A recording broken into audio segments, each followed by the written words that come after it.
No está mal el idioma técnico para el malestar, el idioma médico para el malestar, pero no puede ser el único, porque los sentimientos y los malestares son fenómenos mucho más complejos, mucho más inestables, mucho más abiertos, relacionales, públicos, y necesitamos que haya también otros idiomas para el malestar. Los idiomas médicos, como el de la depresión, circulan cada vez más por otros contextos que no son el hábitat natural del consultorio, y esa circulación no es para nada secundaria, no es para nada accesoria, es lo que hace que estas palabras, estos idiomas tengan tanto poder. Vamos como realmente viendo cada vez con peores ojos al malestar, como algo que no puede tener lugar como tal, sino que solamente puede tener lugar como un diagnóstico, como un síntoma, como un trastorno, como un idioma médico. Y los diagnósticos además nos tienden a llevar a pensar que eso es algo que tenemos que suprimir o eliminar o curar, ¿no? Entonces tenemos este círculo vicioso por el cual el malestar cada vez se devalúa más o cada vez tiene menos lugar.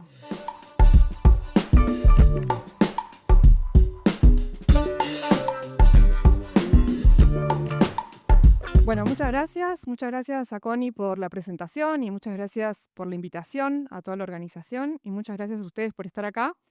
Estoy muy contenta, muy agradecida, también un poco intimidada de estar frente a todo un auditorio lleno de gente de salud mental, profesionales, estudiantes, etc.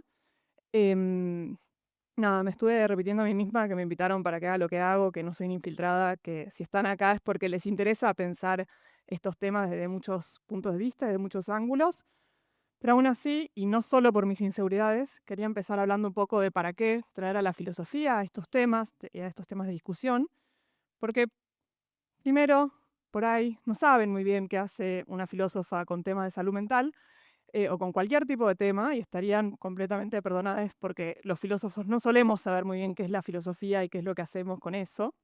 Pero además porque sobre todo no querría que ustedes se imaginaran que vengo acá como con un espíritu al estilo del rey filósofo de Platón, ¿no? Esta idea de la filosofía como la madre de todas las ciencias que va ahí diciéndoles lo que tienen que pensar a los demás. Nada más lejos de mis intenciones y de cómo entiendo y practico la filosofía.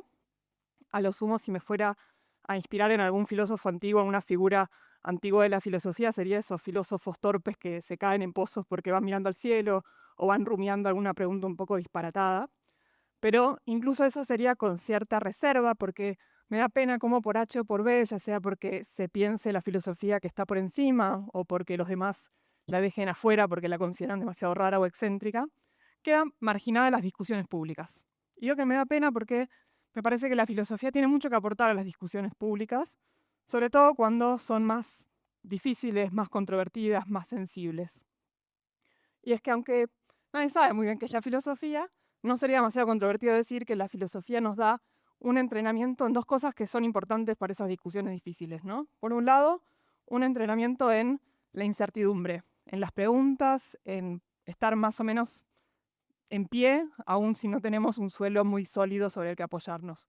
Y por otro lado, la filosofía da un entrenamiento en el concepto, en el trabajo argumentativo, conceptual, y los conceptos son muy importantes para el trabajo entre disciplinas, ¿no? Para el diálogo entre puntos de vista diferentes, entre maneras de pensar diferentes. Hay una teórica de la interdisciplinariedad, esas palabras largas, que dice que los conceptos son viajeros, ¿no? Nos permiten justamente hacer ese diálogo entre disciplinas porque nos permiten tener un terreno en común. Y a mí me gusta pensar así a la filosofía, como una filosofía viajera que se aprovecha de esta experiencia con la incertidumbre y de esta experiencia con el concepto para ponerse al servicio de discusiones públicas que van más allá de sus fronteras disciplinarias estrictas, ¿no?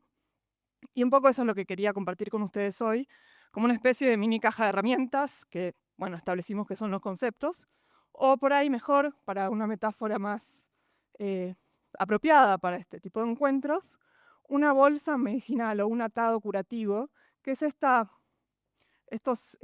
prácticas que Ursula Le Guin retoma de las culturas originarias americanas.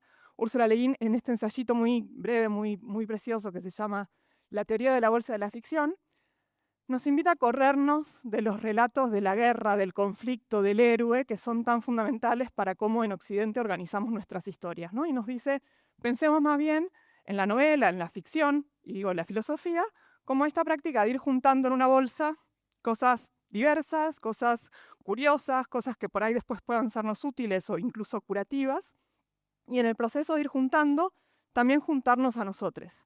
Porque estos atados medicinales se llamaban también paquetes sagrados, en el sentido de que cumplían un rol ritual en mantener unida la comunidad. Leguín igual enfatiza que esto no quiere decir que no haya conflicto en las historias, ¿no? Y yo quería empezar diciéndoles como, bueno, vengo en son de paz, pero no quiere decir que no vengo a discutir, porque justamente venir en son de paz no quiere decir negar que haya discusiones que son importantes, que son difíciles porque son importantes, ¿no? Pero bueno, mi idea es que la filosofía no venga tanto con este espíritu de refutar, sino con un espíritu de reunirnos en un problema que sea importante y que necesitemos de distintos puntos de vista para orientarnos, aun si eso implica desorientarnos un poco antes de poder orientarnos, ¿no? Y el terreno en el que les propongo que nos juntemos a discutir es el de los lenguajes que usamos para hablar del malestar. Y en concreto proponerles pensar en la depresión como un idioma médico del malestar. Es decir, un idioma, un lenguaje, una metáfora, que es bastante reciente, aunque no solamos darnos cuenta porque lo usamos tanto, que es importado, viene de otro lado, no viene de acá, y que medicaliza el malestar, en el sentido por ahora básico, neutro, de que lo lleva a un terreno para el cual sería apropiado y razonable y conveniente llamar a un profesional de la salud, ¿no? En el sentido de medicalizar. Este concepto de idioma médico del malestar o idioma del malestar tiene varias fuentes detrás y quería nombrarlas brevemente para, bueno, es lo que hay que hacer.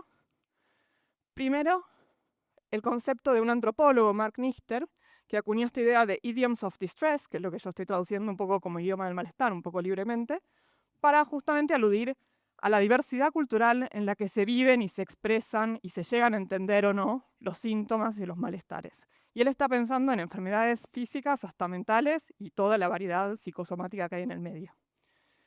En segundo lugar, que por ahí la reconocieron por el título de mi charla, los ensayos de Susan Sontag sobre la enfermedad y sus metáforas y el sí de sus metáforas. Y acá quería hacer un rodeo un poco ñoño de mi parte de traductora y contarles que el primer libro de Sontag no se llamaba en inglés La enfermedad y sus metáforas, se llamaba La enfermedad como metáfora. Y resultó que al traductor, que era un argentino, le pareció que esto de como me sonaba como cacofónico, que había demasiadas M's, entonces lo cambió. Y a la Susan le gustó, y en el segundo libro lo llamó así también en inglés.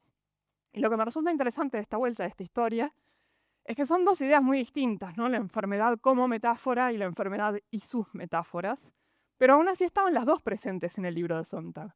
Le importaba a Sontag tanto pensar cómo usamos las enfermedades como metáforas para tomar distancia, para estigmatizar, para tomar distancia de cosas que nos parecen mal, pero también cómo nos acercamos a las enfermedades tapándolas un poco de metáforas o poniéndoles lenguaje encima para entenderlas, también para atenuarlas, ¿no? Cómo nos acercamos a estas experiencias difíciles empuñando metáforas, porque un poco así es como nos acercamos a todo, sobre todo a lo que no entendemos bien. Y esta vueltita entre estos dos sentidos del libro de Sontag me lleva a mi tercera fuente, que son los conceptos de efectos bucle de este filósofo Ian Hacking, que es un concepto que él empezó a desarrollar en los años 80 para justamente hablar de cómo las categorías que usamos para definir a las personas impactan en cómo las personas sienten, cómo se comportan, cómo llegan a entenderse a sí mismas, porque cambian el espacio disponible de posibilidades para sentirnos, para comportarnos, para ser. Y esto, igual, Hacking enfatiza mucho el bucle, ¿no? Es un proceso de retroalimentación. No es solo que las categorías nos moldean, en el sentido de la teoría del etiquetado por ahí, sino que también nosotros, al adaptarnos consciente e inconscientemente a esas categorías, al vivirlas, encarnarlas, también eso termina repercutiendo en cómo las categorías se siguen definiendo y van cambiando sus definiciones. Por eso Hacking dice que las clasificaciones para seres humanos y las categorías de trastornos mentales son clasificaciones para seres humanos, son clases interactivas, en el que las personas y las clasificaciones se van moldeando mutuamente en un proceso continuo, ¿no? Por eso dice también, estas categorías son blancos móviles. Cuando la querés definir, esa definición hace que cambie. Un poco estos conceptos son maneras distintas de abordar algo que ustedes como profesionales de la salud mental estoy segura que ya conocen muy bien, que es que las palabras tienen efectos reales en cómo vivimos, cómo nos sentimos, ¿no? Tienen un poder que es muy importante y muy material y muy real. No es una mera metáfora en ese sentido, ¿no? Los idiomas médicos, como el de la depresión, son idiomas que ustedes van a usar a diario, pero que últimamente cada vez más gente usa a diario, ¿no? Son idiomas que circulan cada vez más por otros contextos que no son el hábitat natural del consultorio o de la clínica o de la investigación. Y esa circulación no es para nada secundaria, no es para nada accesoria. Es lo que hace que estas palabras, estos idiomas tengan tanto poder también en el consultorio. Y como las monedas, ¿no? Cuanto más demandamos una moneda en particular, más valor le damos y más se devalúan las otras. Así lo mismo pasa con estos idiomas. Pero al igual que las monedas, apelamos o demandamos estas distintas metáforas, distintas palabras, para hacer cosas con ellas. Entonces, esta idea de esta atención a para qué vamos a buscar estos idiomas del malestar es lo que podemos llamar un enfoque pragmático sobre esta cuestión de la medicalización, ¿no? Yo decía hace un ratito que medicalizar lo podíamos entender en un sentido muy neutro y muy básico, como poner algo en el terreno o en el campo de lo comprensible o tratable médicamente. Y ahora lo que podemos agregar es que podemos discutir o evaluar esos procesos en función de qué objetivos están buscando cumplir, si los cumplen bien o mal, si son objetivos legítimos o no. Para este enfoque, que es un enfoque bastante popular ahora en la filosofía de la medicina, en la filosofía de la psiquiatría, este enfoque pragmático, más flexible, más pluralista, más situado de qué es la salud y qué es la enfermedad, quería traerles el trabajo de una filósofa estadounidense que se llama Quill Kukla, que lo que dice es que clasificamos algo como enfermedad no porque haya una verdad única y unificada acerca de si tiene una naturaleza patológica esencial, es decir, no es tanto lo que me dice el análisis de sangre o la radiografía o el scan del cerebro, eso puede ser importante en la discusión y en la investigación, pero no es lo que determina que eso se clasifique o no como una enfermedad. Sino, sigue Kukla, porque es estratégico hacerlo desde una perspectiva pragmática e institucional particular. Es decir, lo que tenemos que ver para saber si queremos o no clasificar algo como una enfermedad es qué queremos hacer con eso y si esa clasificación nos ayuda, si es beneficiosa. Kukla aclara, por supuesto, que estos objetivos, esto estratégico, no puede ser cualquier cosa, no puede tener cualquier objetivo, esos objetivos tienen que ser legítimos. Y por otro lado, también aclara que lo que sea que medicalicemos tiene que poder adaptarse o amoldarse al estilo de pensamiento general de la medicina. No puede ser cualquier cosa, pensado de cualquier manera. Porque la medicina es la institución primaria de estos conceptos de enfermedad. Dice Kukla que las categorías de enfermedad son clases institucionales, en el sentido de que dependen de esta institución primaria, que es lo que le da su sentido y su realidad. De la misma manera que la moneda o el sueldo o el voto, hay una institución primaria que es lo que les da su razón de ser y su realidad. Si no existiera la relación laboral de dependencia, no existiría el sueldo. Si no existiera un Estado democrático, no existiría el voto. Y estas son realidades construidas socialmente, pero que no se pueden cambiar de la noche a la mañana por mera voluntad individual, esperemos, al menos, y que además no excluyen necesariamente que haya una referencia a un proceso objetivo, ¿no? El sueldo lo necesitamos efectivamente para vivir, somos muy objetivos y necesitamos comer, y la categoría de enfermedad también tiene una referencia a hechos objetivos de la naturaleza o de la investigación. No quiere decir que sea construida socialmente, entonces no tiene esta referencia a hechos objetivos. Y lo último importante de esta propuesta de Kukla es que así como tiene una institución primaria, estos conceptos, esta categoría de enfermedad, no importan solo en esa institución primaria, ¿no? El salario y el voto no tendrían ningún sentido si fueran solo puertas adentro de las distintas instituciones que las manejan, sino que su circulación social es muy importante para que estas categorías tengan su realidad social. Y esto es complejo a la vez, porque quiere decir porque implica que los objetivos que puedan tener estos procesos, estas categorías, puertas adentro de su institución primaria, no necesariamente van a ser los mismos por los cuales las distintas personas y los distintos espacios por donde circula los retomen, ¿no? Estos objetivos no van a ser necesariamente los mismos y ni siquiera van a ser necesariamente compatibles entre sí. Kukla dice que el concepto de enfermedad responde a múltiples amos, ¿no? Estamos tratando de hacer cosas distintas según los contextos con este concepto, esta categoría.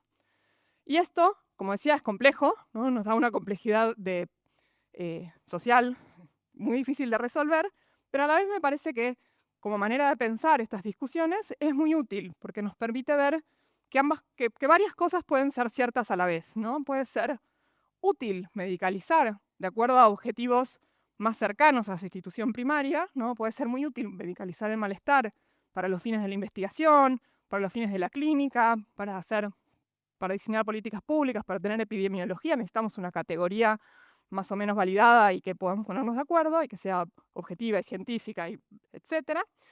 Pero también implica que puede haber otros contextos donde esa categoría esté siendo movilizada por ahí con objetivos ilegítimos, con objetivos de fines de lucro, para vender más medicamentos, por ejemplo, o que pueda estar teniendo efectos indeseados según con cómo eso se lleva a cabo socialmente, ¿no?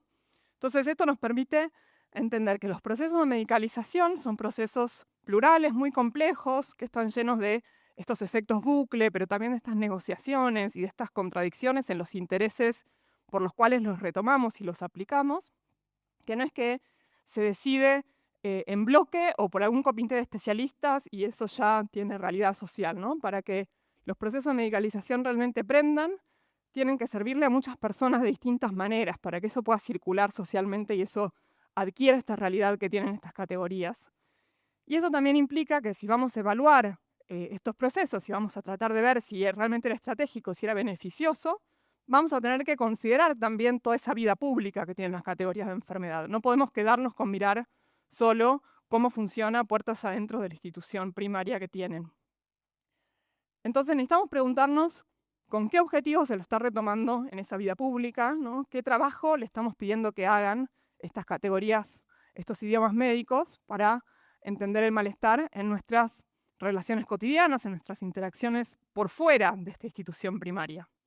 Y un poco para empezar a responder esa pregunta, traje un artículo de dos sociólogos neerlandeses, que no tengo idea cómo se pronuncia el primer apellido, sobre todo, Broer y Besseling, vamos a decirles, que lo que hicieron fue reclutar un montón de estudiantes universitarios para que durante 5 años ellos fueran registrando cómo aparecían estas categorías médicas o estos idiomas médicos del malestar en términos de salud mental específicamente, en sus interacciones cotidianas, ¿no? Y con qué efectos, con qué fines se apelaba a estas categorías.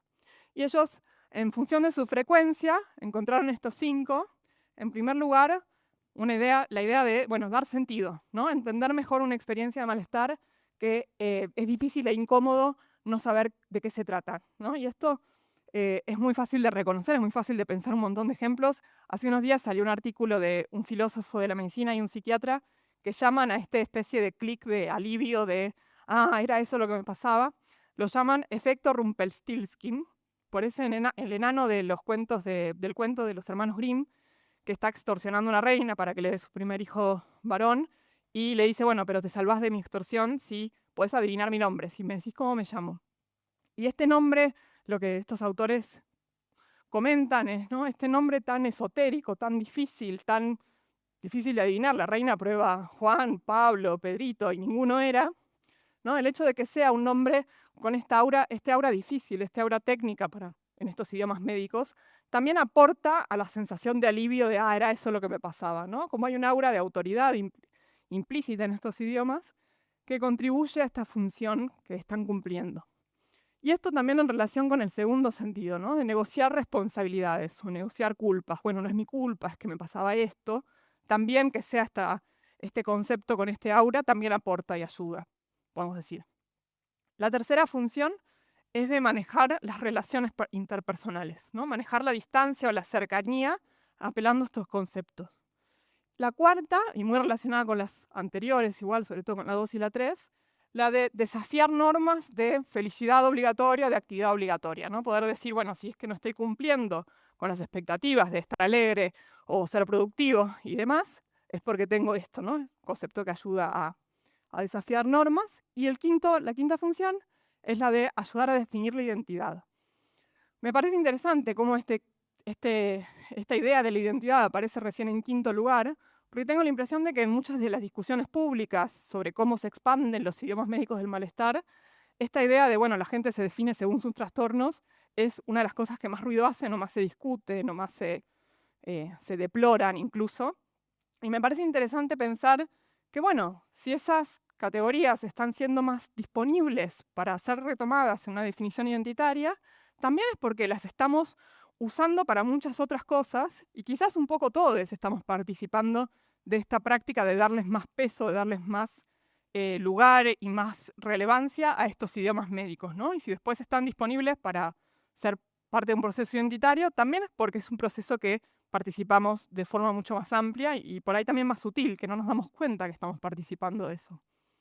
Y lo otro que me parece muy interesante de este artículo es que señalan que estas 5 funciones, la mayoría podían ser retomadas tanto para como profundizar una mirada medicalizada del malestar, para aceptarla y como eso, ser una actitud a favor de esa medicalización, pero también para discutirlas o para correrse un poco de esa actitud. Pero la única que se correlacionaba de forma más estable con la medicalización del malestar era la tercera, la que tiene que ver con nuestras relaciones personales. Y esto digo que me parece interesante porque siento que, bueno, yo no hice un estudio de 5 años con un montón de estudiantes universitarios, esta es mi impresión, pero siento que estamos apelando mucho a estos idiomas, ni siquiera para conseguir cosas muy concretas, ¿no? Ni siquiera para conseguir que realmente podamos acceder a un permiso o a un cuidado o algo en particular, sino que los necesitamos ya para cosas más básicas, como para poder darle un espacio a que nos sintamos mal o que seamos diferentes en nuestros vínculos personales, ¿no? Ni siquiera en instituciones o en contextos como donde necesitamos realmente una autoridad externa que medie en nuestros vínculos, ¿no? Y esto, la pregunta que quería más que nada traerles es, ¿qué está diciendo esto de nosotros, ¿no? ¿Qué dice de nosotros que estemos apelando a estos lenguajes con este aura autorizada y demás para negociar estas incomodidades de nuestros vínculos, de ser diferentes, de estar mal, de, sí, ¿no? En nuestras relaciones personales? ¿Qué dice de nosotros que estemos apelando cada vez más a un lenguaje medicalizado para cada vez más objetivos y contextos de nuestras vidas? Y acá yo tengo 2 hipótesis para compartirles. Por un lado, me parece que hay algo que tiene que ver con cómo estamos sintiendo que no tenemos espacio o que no hay tanto recurso para acceder a cuidados, a una atención, a una escucha. Ni siquiera, obviamente, los servicios concretos, todavía más difícil, ¿no? Pero ni siquiera a espacios donde nos podamos sentir entendidos y que nos tengan paciencia y que nos escuchen. Y esto es lógico entonces que apelemos a estas categorías de enfermedad, porque justamente las categorías de enfermedad sirven para eso, para decir, acá hay un problema que necesita atención médica, pero que necesita atención, ¿no? Son herramientas de mucho peso social para señalar que hay un problema que necesita ser escuchado y que necesita ser abordado y tratado. Entonces digo, tiene lógica apelar a estas categorías si nos sentimos mal y queremos que alguien nos cuide, que alguien nos escuche, que alguien nos preste atención a ese malestar. Pero diría, hay 2 problemas también acá, ¿no? El hecho de que, por un lado, la institución médica sea la única por la cual podemos tramitar esta necesidad de cuidados, esta necesidad de escucha, de atención. Y por otro lado, también el hecho de que al instalar estas lógicas por las cuales, digo, las categorías médicas en los seguros de salud, en las licencias de trabajo, en como asignación de recursos de atención médica, se manejan con una lógica de la escasez, ¿no? No hay para todos, tenemos que ver quién lo necesita más. Lo que quiero decir es que cuando traemos esa lógica de escasez a nuestros vínculos interpersonales, bueno, de vuelta, ¿qué dice eso de nosotros, no? Porque yo siento que sí, estamos todos muy cansados, que nuestras reservas y nuestras capacidades de escuchar y prestar atención y acompañar obviamente no son infinitas, las presiones sociales están siendo fuertes sobre todos, pero a la vez yo no quiero refrendar que si una amiga me quiere pedir que le escuche, que le tenga paciencia, que le acompañe con algo, sienta que necesita presentarme algún tipo de apelación a esta autoridad de este idioma, ¿no? Que sienta que me tiene que decir, no, bueno, pero es diagnosticado, o es que es ansiedad, o es que es depresión, para que yo le dé ese espacio. Y sobre todo, siento que nos pasa como en nuestro vínculo con nosotros mismos, ¿no? Que sentimos que necesitamos validarnos el espacio para estar mal, con algún tipo de apelación a una categoría de enfermedad de formas más o menos autorizadas o oficiales. Porque un poco el espíritu de esta charla, ¿no? Es que los distintos idiomas todos tienen sus zonas de fortalezas y sus zonas de debilidades, ¿no? Cualquier discurso, cualquier idioma, por ahí saben si hablan más de un idioma, nos permite decir mejor algunas cosas y otras no tan bien y necesitamos apelar o dar vuelta o apelar a otro idioma y tomar prestado algo. Y muchas veces estas zonas como de riqueza y de obstáculo son como las dos caras de una misma moneda, ¿no? Porque pueden decir mejor esto, es que pueden decir peor eso otro. Y me parece que eso es un poco lo que está pasando con estos idiomas médicos del malestar. Porque tienen su fuerte, justamente, es por de dónde vienen, por con qué objetivos se desarrollaron, con los fines de la investigación, de la clínica, de la epidemiología. Son lenguajes que tienen un fuerte en poder hablar de forma como estandarizada, apelando a lo observable, a lo impersonal. Y todo eso puede tener un atractivo cuando estamos desbordados por el malestar y queremos atenuarlo un poco, ¿no? Plantearlo en un lenguaje un poco menos, exponernos un poco menos, plantearlo en un lenguaje que no nos ponga tan en cuestión nuestro ser más íntimo. Y puede ser una manera de atenuar esos sentimientos de malestar, ¿no? De tomar cierta distancia, de decir, bueno, imaginarnos a nosotros mismos como desacoplades de esos sentimientos de malestar muy fuertes porque se los endilgamos a una entidad diagnóstica o a un proceso en nuestro cerebro o a algo otro de nosotros mismos y de nuestros sentimientos, ¿no? Y esa distancia puede ser una herramienta para seguir viviendo de alguna manera en condiciones de mucho malestar y en condiciones que nos parece que es imposible cambiar, ¿no? Puede darnos, estos idiomas médicos nos pueden dar una manera de tener una conversación que llegue hasta un punto donde no nos pongamos tan incómodos, ¿no? Podemos decir, tengo depresión, y con eso ya todo el mundo me entendió y se cierra, y no tenemos que seguir escarbando en una conversación que es difícil, que me expone demasiado. Puedo visibilizar que hay un problema sin exponerme tanto.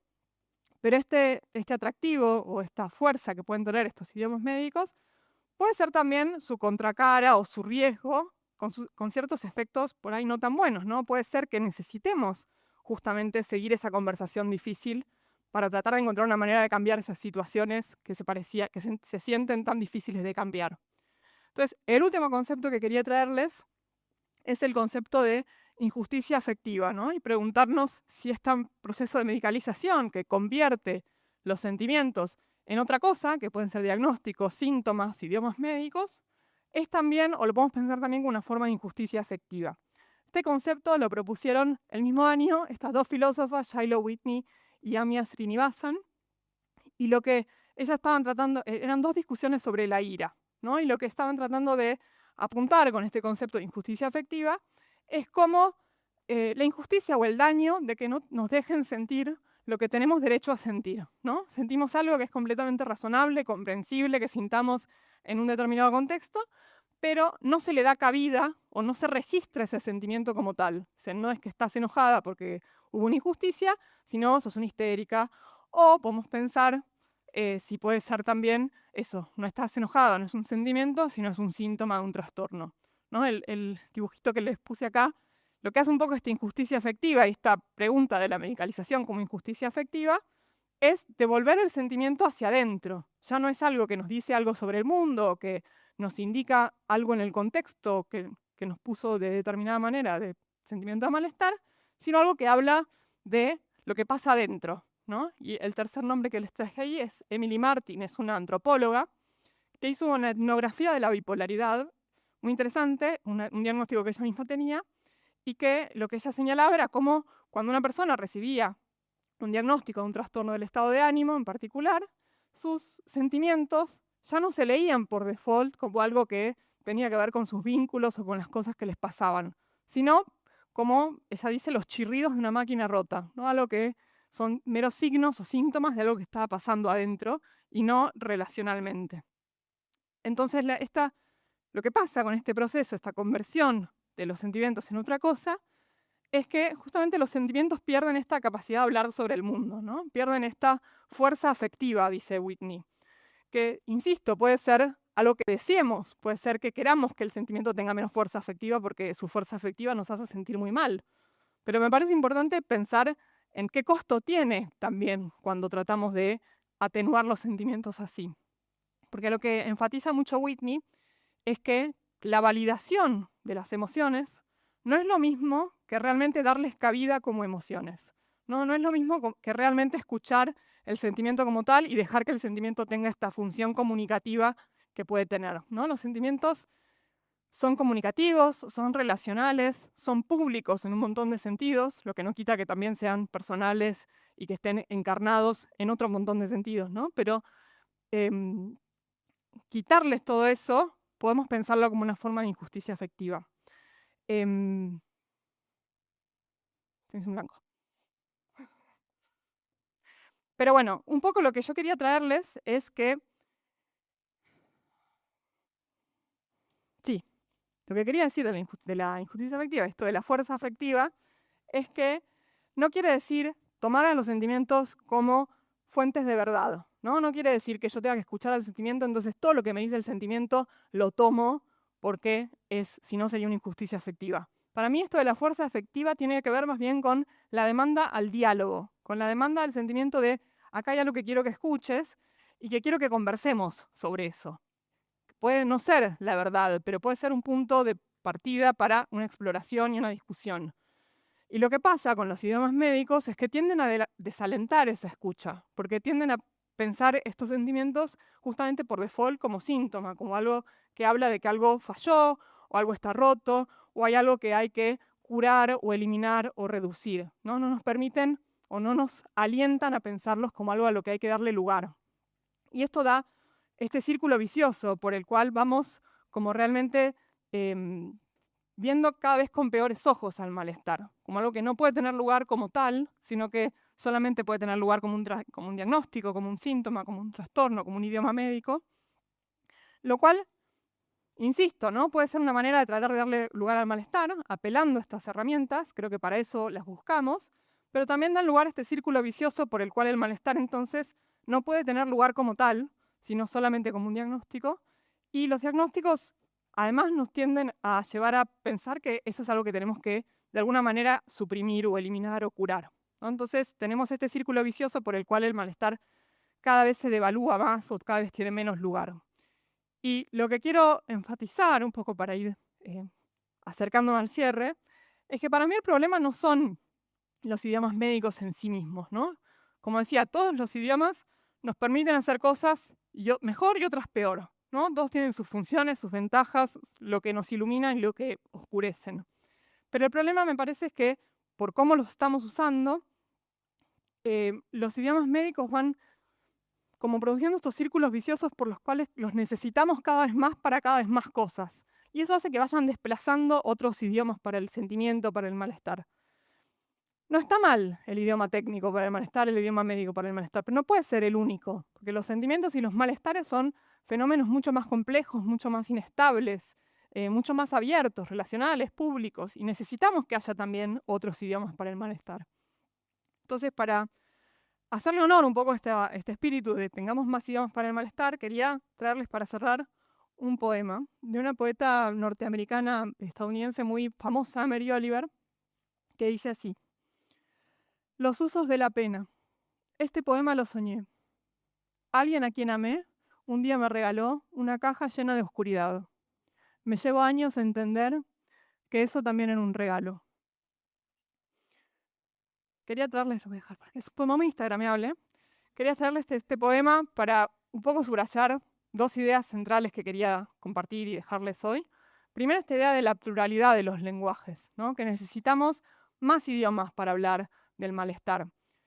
Y un poco, nada, estos idiomas médicos, cómo estamos apelando a estos idiomas médicos, es como estamos usando el lenguaje. No vengo acá a decir como, no usemos así el lenguaje. Ya sabemos que no funciona muy bien cuando alguien quiere imponer cómo usamos el lenguaje.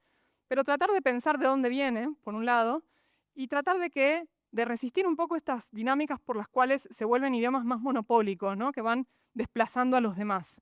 Y esto no quiere decir, insisto, hacerle la guerra al idioma médico. Quiere decir por ahí prestar atención a no desplazar otros idiomas. Por ejemplo, la metáfora de la oscuridad que aparece acá es una metáfora súper antigua para el malestar, para la pena, que no le quita negatividad, ¿no? Lo oscuro, el dark side, los lugares oscuros son cosas que son negativas en un sentido, pero también son más ambiguas o más flexibles que la idea de la rotura o el defecto. Y también esta idea de rebabelizar puede implicar también apropiarnos o amasar estos idiomas médicos de formas distintas, ¿no? Y acá podemos pensar en un montón de apropiaciones de los idiomas médicos que son preguntas abiertas, ¿no? Como se aparecen en TikTok, en redes sociales, etc.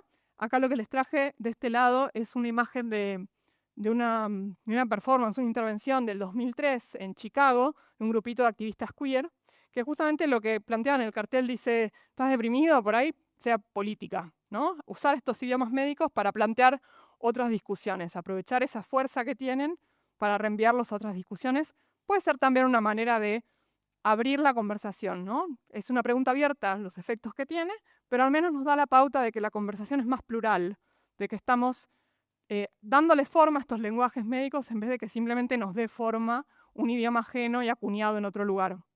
Y por eso también me parecen tan importantes estos espacios, ¿no? de encuentro y de discusión entre perspectivas distintas, entre formaciones distintas, pero también de reflexión situada desde el sur.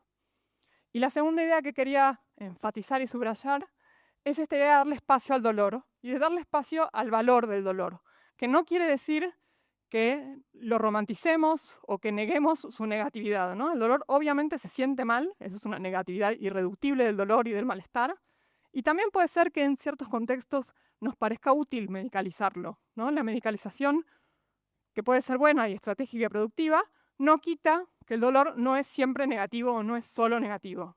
El dolor y el malestar tienen un valor de comunicación, un valor cognitivo, nos dicen cosas. Y es también importante cómo nos dicen las cosas.